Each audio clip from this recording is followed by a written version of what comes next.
Scrivener 3 for Windows is great for planners. There's the corkboard. But what about pantsers?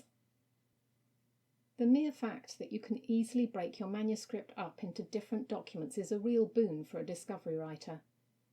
It means you can easily add in scenes or move them around, or move around chapters simply by dragging and dropping, or using Control and the cursor keys. Much safer to avoid inadvertent dropping. It is also easy to combine and split scenes in case you need to do that.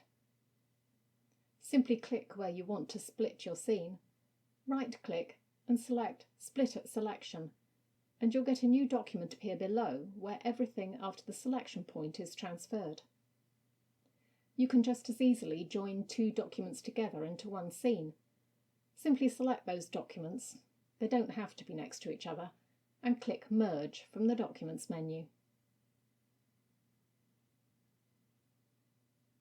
What about if you want to make notes as you go along about something you want to add into a scene, but you're too busy writing the next one to go back just yet?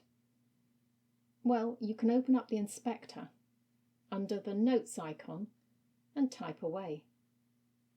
These notes are specific to each individual document, but if you want something where you can type a note that you'll see wherever you are in the manuscript, then you can use a document outside of your manuscript in the binder as a bookmarked item.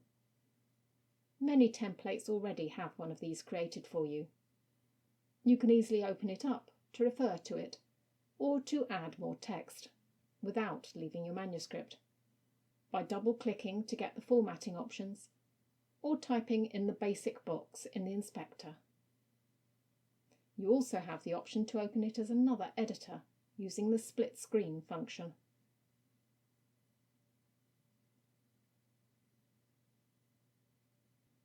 Check out this video for even more ways you can add notes as you write.